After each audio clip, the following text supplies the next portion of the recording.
தமிழகம் முழுவதும் மணல் குவாரிகளை திறக்க வேண்டும் என கூறி சென்னையில் ஆர்ப்பாட்டம் நடத்த உள்ளதாக தமிழ்நாடு ஒருங்கிணைந்த மணல் மற்றும் சவுடு லாரி உரிமையாளர்கள் சங்கங்கள் அறிவிப்பு.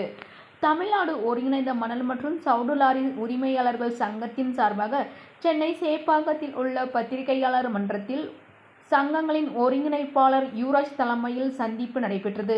அப்பொழுது அவருடன் லாரி உரிமையாளர்கள் சங்க நிர்வாகிகள் உடன் இருந்தனர். அப்போது பேசிய யுவராஜ், தமிழகம் முழுவதும் மூடப்பட்டுள்ள மணல் குவாரிகளை மீண்டும் திறக்க வேண்டும் என தமிழக அரசுக்கு கோரிக்கை வைக்கும் வகையில் வருகின்ற 8/8/2024 அன்று எங்களது சங்கங்களின் சார்பாக சென்னையில் ஆர்ப்பாட்டம் நடைபெற உள்ளது. குறிப்பாக தமிழக முதல்வரின் கவனத்தை ஈர்க்கும் வகையில் எங்களது போராட்டம் நடைபெற உள்ளது. சென்னையில் நடைபெறும் போராட்டத்தை தொடர்ந்து திருச்சியில் மறுநாள் 9/9/2024 அன்று உண்ணாவிரத போராட்டமும் நடைபெற உள்ளது.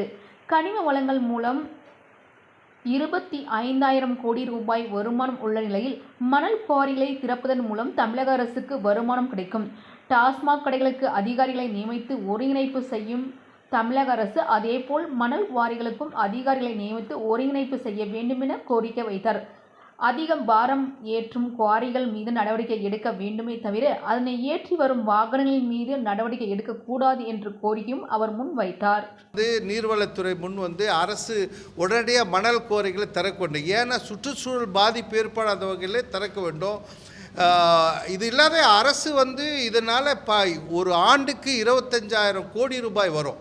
டாஸ்மாக் போன்று சிறப்பு அதிகாரி போட்டு ஏன் அரசு இந்த கனிமத்திலிருந்து வருவாயை ஏன் ஈட்டக்கூடாது? அதன் மூலம் லாரி உரிமையாளருக்கு லோடு கிடைக்கும், மக்களுக்கு மணல் கிடைக்க, தரமான மணல் கிடைக்கும் என்ற கோரிக்கையை முதலுக்கு வச்சு இந்த கோரிக்கைகளை திறக்க வேண்டும் என்பது தான் எங்களுடைய கோரிக்கை.